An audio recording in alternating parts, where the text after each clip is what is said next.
কিভাবে একটা সুন্দর বাড়ি করবেন অথবা সুন্দর ফ্ল্যাট কিনবেন আজকের ভিডিওতে আপনাদেরকে শুরু থেকে শেষ পর্যন্ত বলে দেব।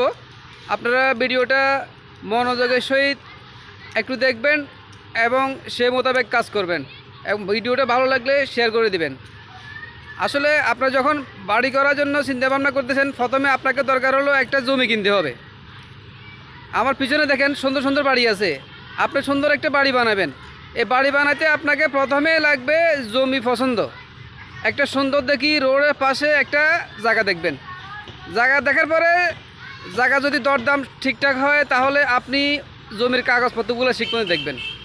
কাগজপত্র দেখার পরে কাগজপত্র যদি আপনাকে ঠিকঠাক মতো মনে হয়, কাগজপত্র যদি ধারাবাহিক সব ঠিক থাকে, তাহলে আপনি একটা আমিন দেখাইয়া তাকে সার্ভেয়ার দিয়ে জমিটা মাপজোক করবেন। জমি মাপজোক করার পরে আপনার জমি বায়না করা থাকলে মেন কাগজপত্রগুলো দেখে তারপরে জমি বায়না করবেন। এখন আসেন, আপনি জমি পছন্দ করলেন, জমি বায়না করার জন্য রেডি করলেন, মাপজোক করলেন, সব রেডি আছে। এখন আপনাকে বাড়ি বানাতে হবে। বাড়ি বানাতে গেলে আপনাকে এই জমি সুন্দর মতো কাগজপত্রগুলো সব ঠিকঠাক করে একটা রেজিস্ট্রিকৃত দলিল করতে হবে। রেজিস্ট্রিকৃত দলিল করতে যা যা করণীয় সেটা আপনারা করার সময় সেটা বুঝবেন। রেজিস্ট্রি দলিল পরে আপনাকে এখন বাড়ি করার জন্য যা করণীয় সেটা হলো রাজুক থেকে অনুমতি নিতে হবে। রাজুক থেকে অনুমতি নেওয়ার পরে আপনি একটা প্ল্যান পাস করাবেন যে বাড়িটা কয়তলা বিল্ডিং করবেন, কেমনে কেমনে কীভাবে বানাবেন। একটা ইঞ্জিনিয়ার দিয়ে সেটাকে রেডি করে তারপর বাড়ি প্রস্তুত করার জন্য রেডি হবেন। এটা হলো আপনি যদি জমি নিজে কিনে একটা বাড়ি বানান এই পদ্ধতি। এখন আসেন, আপনি বাড়ি নিজে জায়গা কিনে নিজে বাড়ি বানাচ্ছেন না, কিন্তু আপনি একটা ফ্ল্যাট কিনবেন। তাহলে ফ্ল্যাট যখন কিনবেন সেটার পদ্ধতি কী?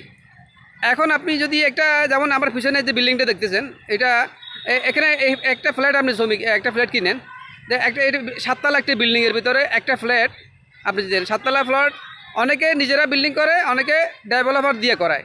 এখন ধরেন যে ডেভেলপার দিয়ে করা, এখন আপনি একটা ফ্ল্যাটের মালিক, আপনি ডেভেলপারকে দিলেন 50-50 রেশিওতে।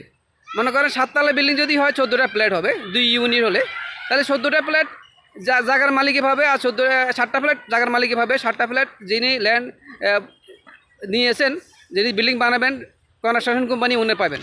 এখন ওনাদের মধ্যে একটা রেজিস্ট্রিকৃত চুক্তিপত্র হবে, যে চুক্তিপত্রের আলোকে তারা এই ফ্ল্যাটগুলো তারা অন্যত্র বিক্রি করতে পারবেন।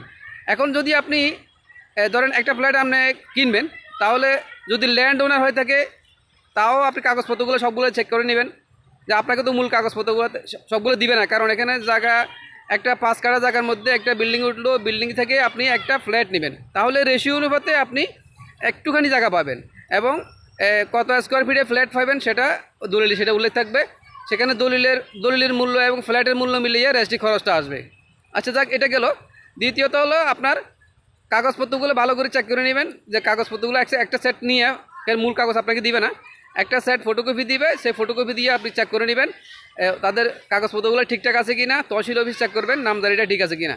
তারপরে আপনি ফ্ল্যাটের যদি ল্যান্ড ওনার হয়ে থাকে ওনার থেকে নিতে পারেন, অথবা যদি ডেভেলপার হয়ে থাকে তার থেকে নিতে পারেন। আপনার ডেভেলপার অনেক সময় একটা ফ্ল্যাট 2-3 জায়গাও কাগজপত্র দিয়ে বিক্রি করে চেষ্টা করে। আপনারা ভালো করে কনফার্ম হয়ে যে ডেভেলপারকে নিচ্ছেন বা ল্যান্ড ওনার থেকে নিচ্ছেন, ফ্ল্যাটটাকে অন্য কোথাও বায়না করছে কিনা, কারোর কাছ থেকে নিচ্ছে কিনা, ভালো করে খোঁজখবর নিয়ে তারপরে ফ্ল্যাটের বায়না দিবেন অথবা রেজিস্ট্রির পর্যায়ে চলে যাবেন। এই হলো যে আপনার জমি কিনা থেকে ফ্ল্যাট পর্যন্ত আসা। আর রেজিস্ট্রির বিষয়ে বিস্তারিত পরবর্তী ভিডিওতে আপনাদেরকে জানানো হবে, কীভাবে ফ্ল্যাট রেজিস্ট্রি করতে কী লাগবে আর জমি রেজিস্ট্রি করতে কী লাগবে। এই সমস্ত ভিডিও আমার এখানে আছে অনেক, আপনারা চাইলে দেখে নিতে পারেন। এইভাবে আপনারা আমার ভিডিওতে সবসময় আপনাদেরকে জানিয়ে থাকি কীভাবে জমি কিনবেন, কীভাবে কী করবেন, ভালো কীভাবে কিনবেন, কীভাবে খারাপ হবে, ভালো হবে, সবই আপনাদেরকে জানিয়েছি আমার ভিডিওতে। প্রত্যেকটা ভিডিওতে সেটা আপনাদেরকে জানানো হয়েছে এবং ভবিষ্যতে আরও জমি সংক্রান্ত বিষয় নিয়ে আরও অনেক ভালো ভালো ভিডিও তৈরি করা হবে।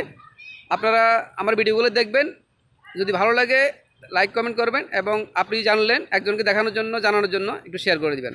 সবাইকে ধন্যবাদ। আসসালামু আলাইকুম।